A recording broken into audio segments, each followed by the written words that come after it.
मित्रों नमस्कार, भारत माता की जय, वंदे मातरम, जय श्री राम। मित्रों मैं दिलीप पांडे, स्वागत है आपका मेरे YouTube चैनल पर। मित्रों आज मैं किसी भी वीडियो को बनाने के मूड में नहीं था, पर अचानक मैंने अभी एक बड़ा समाचार सुना है। और वो बड़ा समाचार ये है कि समाजवादी पार्टी की सांसद डिंपल यादव, अखिलेश यादव की पत्नी और मुलायम के परिवार की कुल वधू डिंपल यादव पर घिनौनी टिप्पणी करने वाले मौलाना रशीदी की जमकर के पिटाई हो चुकी है। और ये पिटाई कहाँ पर हुई है? ये पिटाई हुई है एक न्यूज़ चैनल के स्टूडियो के अंदर। मित्रों नोएडा के सेक्टर 126 में एक न्यूज़ चैनल है जिसका नाम है न्यूज़ नेशन।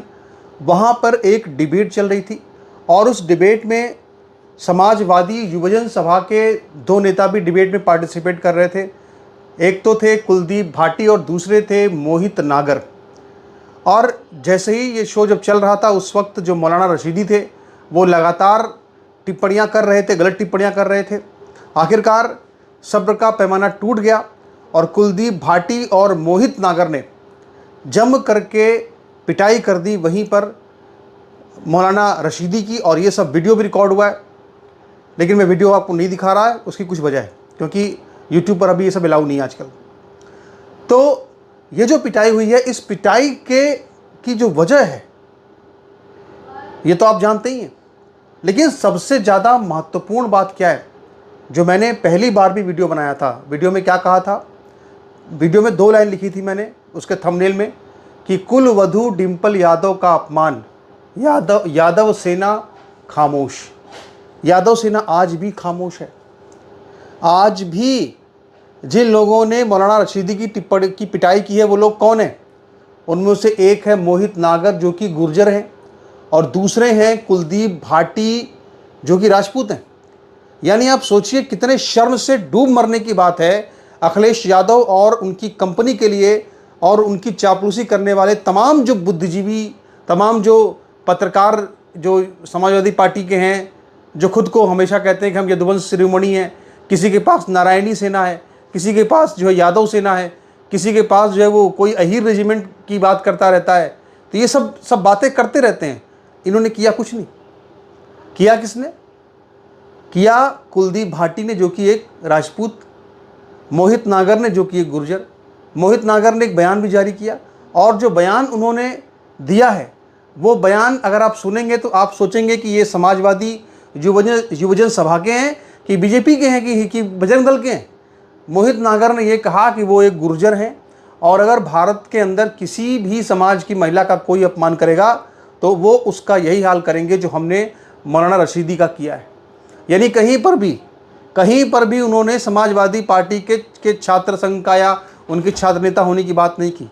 उन्होंने कहा कि मैं एक गुर्जर हूँ और अगर पूरे भारत में कहीं पर भी किसी महिला का अपमान होगा तो उनके लिए वो अपनी बात करेंगे, उनकी वो पिटाई करेंगे जो करेगा। हमारे आचार्य श्री धर्मेंद्र जी महाराज, और ये उनकी पुस्तक यहाँ पे नज़र आ रही है। मैं बहुत, अब तो उनका स्वर्गवास हो गया। ये उनकी पुस्तक है दिवा स्वप्न करके, और उनकी फ़ोटो आप लोग जानते होंगे, बहुत लोग, आचार्य श्री धर्मेंद्र जी महाराज को, जिनका बहुत बड़ा योगदान था राम जन्मभूमि आंदोलन में, बहुत बड़ा योगदान था। मैं उनको अपने गुरु की तरह हमेशा मानता हूँ। भले वो हमें अपना शिष्य माने नहीं माने वो तो अलग की बात है, अब तो वह हैं भी नहीं। हम तो कभी उसके साथ बहुत ज़्यादा रह नहीं पाए, लेकिन जितनी भी मुलाकातें हुई, जितनी भी हमें उनकी बातों को समझने का मौका मिला, उन्होंने एक बात कही थी एक बार, और बहुत बड़ी बात कही थी। उन्होंने ये कहा था कि कुल वधुओं के अपमान का बदला किसी डिटर्जेंट, कुल वधुओं के अपमान का बदला जो है वो दुशासन की छाती जो फाड़ी जाती है, उस छाती से निकले हुए खून से लिया जाता है। कह रहे हैं कि कुल वधुओं के अपमान का दाग जो है वो किसी डिटर्जेंट पाउडर से नहीं धुल सकता। कुल वधुओं के अपमान का दाग सिर्फ और सिर्फ दुशासन जैसे जो बलात्कारी हैं, सिर्फ उनकी छाती के लहू से ही धुल सकता है। ये बात जो है वो भीमसेन पूरे हिंदुओं को समझा कर गए थे, महाभारत की कथा है।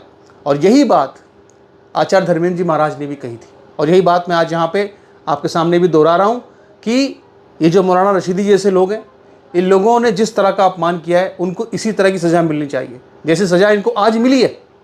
और यहाँ पे सबसे ज़्यादा डूब मरने की बात किसके लिए है?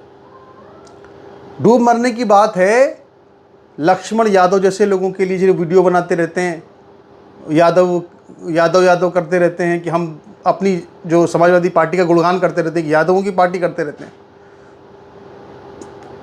इस तरह से अब मुसलमानों की चापलूसी या मुसलमानों की या विधर्मियों की गुलामी की भावना जो अखिलेश की पार्टी के समर्थक हैं उनके अंदर घुस चुकी है कि उनकी कुलवधू का अपमान हुआ, इसके बाद भी वो कुछ नहीं बोल पाए।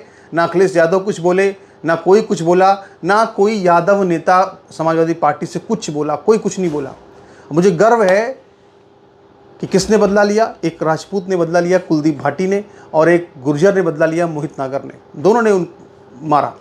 और सबसे बड़ी बात क्या है इसमें भी, सबसे बड़ी बात और क्या है कि ये वही समाजवादी पार्टी है जो समाजवादी पार्टी रामजी लाल सुमन के द्वारा राजपूतों को गाली दिलवा रही थी। वही राजपूत ने आज उनकी कुलवधू डिंपल यादव के लिए लड़ाई लड़ी और मौलाना रशीदी को समझाया, उनको सबक सिखाया। यानी ये सब जो घटनाएं वो ये समझाती हैं हमें कि हिंदू समाज अगर देखा जाए तो जो जाति के बंधन, जो पार्टी लाइन जो खड़ी करती हैं, जातियों की लाइन, अगर वो लाइन टूट जाती है ना तो हिंदू समाज हमेशा एकजुट है। हम तो हमेशा यही चाहते हैं कि अगर कोई ब्राह्मण के ऊपर अत्याचार हो तो सिर्फ ऐसा नहीं कि ब्राह्मण महासभा के लोग खड़े हो जाएं, नहीं, हम चाहते हैं कि अगर अत्याचार किसी राजपूत पर हो तब भी ब्राह्मण महासभा खड़ी हो जाए, अगर अत्याचार किसी दलित पे हो तब भी ब्राह्मण महासभा खड़ी हो जाए। हम ये चाहते हैं कि अगर अत्याचार किसी ब्राह्मण पर हो तो भी राजपूत खड़े हो जाए, तो भी दलित खड़े हो जाए, तो सब खड़े हो जाएं, गुर्जर समाज खड़ा हो जाए। हिंदू समाज जब ऐसे खड़ा होगा तब बात बनेगी। ये नहीं कि सब ने अपने अपने एक जाति के संगठन बना रखे हैं और जिसकी जाति पर जो हमला होता है तो वो खड़ा हो जाएगा। अगर ऐसे होगा ना तो हमको लोगों को तोड़ करके हमको हराना बड़ा आसान हो जाएगा। हमको वो नहीं करना है। तो आज एक बार फिर से मैं अपने इस वीडियो का समापन करते हुए मोहित नागर को और कुलदीप भाटी को बहुत बहुत सैल्यूट करता हूँ। यहाँ से उनको बहुत शुभकामनाएं देता हूँ कि उन्होंने एक हिंदू समाज की महिला जिसके ऊपर इस तरह की अभद्र टिप्पणी की गई, ये किसी पार्टी विशेष या जाति की नहीं, उसके ऊपर की बात थी, और उस चीज़ को फॉलो करते हुए उन्होंने जो अपना एक जौहर दिखाया है, जो वीरता दिखाई है, उसके लिए हम उनको बहुत बहुत बधाई देते हैं, उनको बहुत बहुत शुभकामनाएं देते हैं। और हम प्रार्थना करते हैं, अपील करते हैं जो नारायणी सेना बनाकर घूम रहे हैं, जो यादव सेना बनाकर घूम रहे हैं, उनसे भी कि वो भी इस पर एक कम से कम बयान तो दें। इतना चुप क्यों बैठे हुए, खामोश क्यों बैठे हुए? ये समझ में नहीं आ रही बात। अरे भाड़ में गया मुख्यमंत्री का पद, भाड़ में गया चुनाव, भाड़ में गई वोट बैंक की राजनीति। जब कुल वधुओं के सम्मान की बात है तो सबको इकट्ठा हो जाना चाहिए, उस समय किसी को भी खामोश नहीं होना चाहिए। नमस्कार, धन्यवाद।